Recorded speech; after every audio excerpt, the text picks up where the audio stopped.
Guys, let's take a look at Barron's top 10 stocks for 2024. But before we get there, let's look at their picks from 2023. They just announced that they beat the S&P by 6.5%.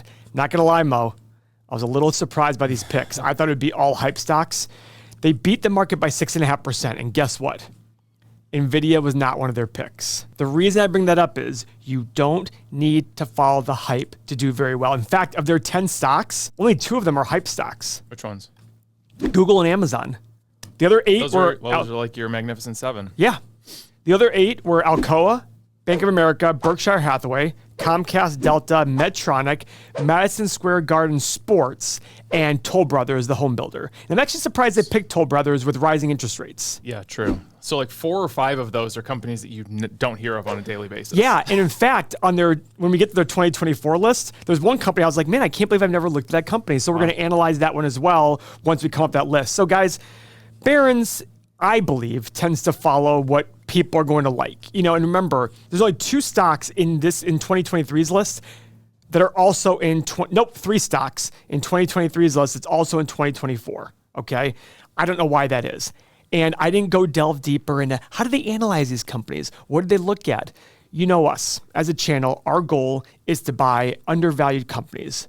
What does that mean? It means if we project out a certain future, since every investment is the present value of all future cash flow, we want to buy companies that we think we can buy for less than projected cash flows in the future. That's simple.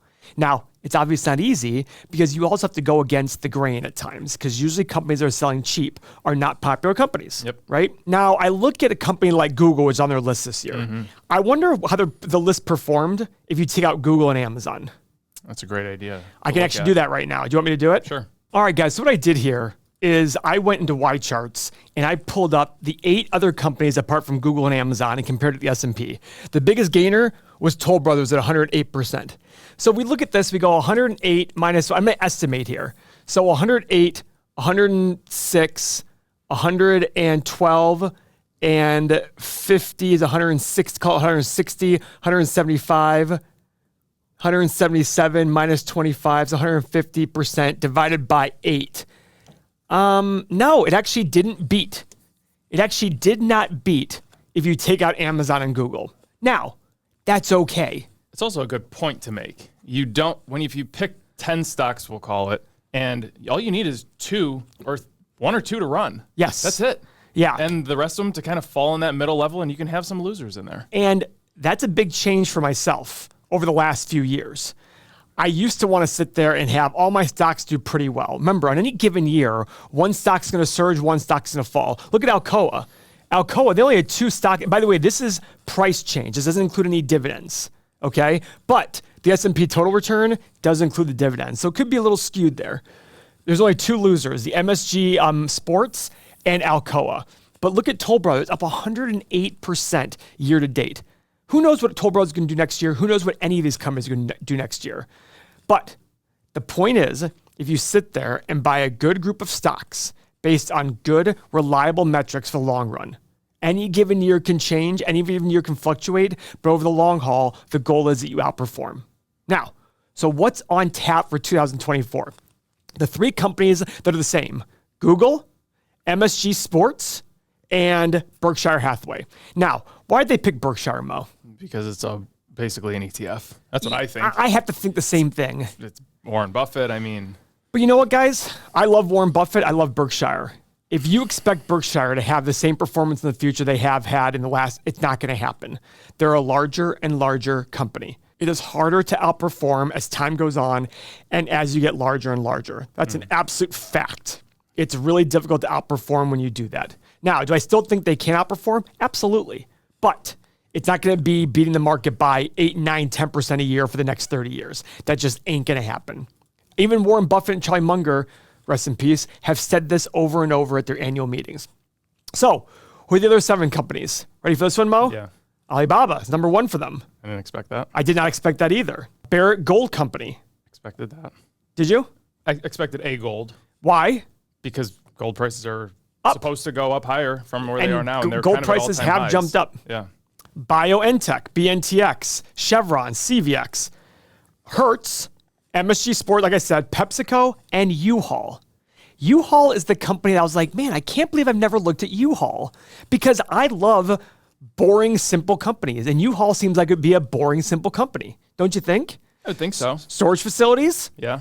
trucks, Trucks to, boxes, yeah. tape, Blankets. blankets. I mean, dollies. I mean, what could be more simple and boring than a company like U-Haul? So again, I actually thought when I was first told this is the video we're doing, I thought, okay, they didn't select NVIDIA for 2023, but they're definitely going to put NVIDIA for 2024 because I've even seen a lot of articles out there saying that NVIDIA is the top choice for investors. Guys, be cautious about that. When everybody likes something a lot, it's time to be cautious. Now, I'm not saying that NVIDIA is not going to have a banner year next year. It very well could because NVIDIA's got a lot of hype behind it. Go ahead, Mo. Google's the only one. Google's still in there, right? You said? Google, So there's Berkshire. only one Magnificent Seven. Yeah, they took off Amazon. Wow.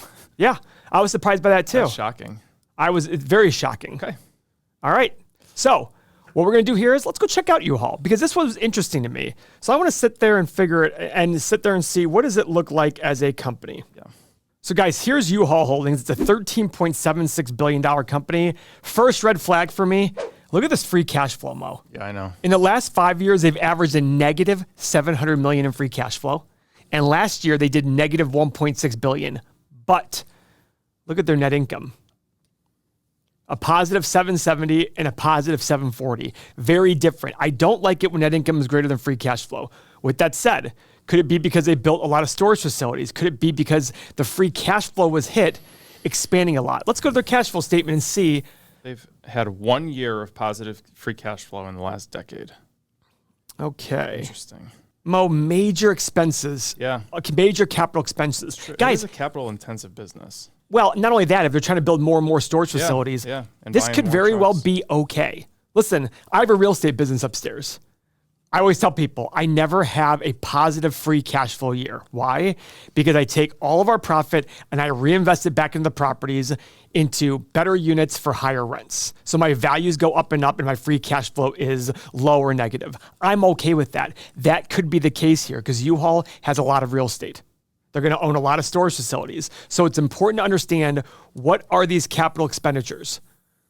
This very well could be a fine company to own. Now, with that said, they're still selling for 18 times their PE. Is that bad? Is that good? I don't know. What is this dinky dividend? I know. Why bother? 0.2%. Something else I don't like though, Mo, a low return on invested capital. Could it be though because of these big capital expenditures on growth? I would imagine so. That could be driving the reason why the return on invested capital is low. Crazy gross profit margin. Let's see what that, oh yeah, 86%. Makes sense. You know why? Storage facilities are insanely low operating costs. You know what I mean? Yeah. Analysts are not projecting far out, but look at these analyst estimates. $5.84 for March, this past March, and March of 2025, $4.96. What about revenue? Revenue, they only project out about a year, 3 months from So that tells me, I kind of like the idea of looking at this company. Not a lot of analysts are following it. It's true. These numbers are looking kind of screwy. So there might be some hidden value here. The question is, where is that hidden value? So guys, with Barron's, I love the fact that it's not a full hype. I love that. And Google, I think, is one of the only Magnificent Seven that can justify their current price in some regard. So I'm glad Barron's did that. I'm glad they have companies like PepsiCo, U-Haul, all these companies you wouldn't expect. But keep in mind, anybody can beat the market on any given year randomly. The question is, can you do it over long periods of time? Warren Buffett didn't beat the market every single year in the last 40 years, in the last 50 years. But over long periods of time, he has. And guys, if you haven't seen our own outlook for 2024, check out this next video where you can watch all of that.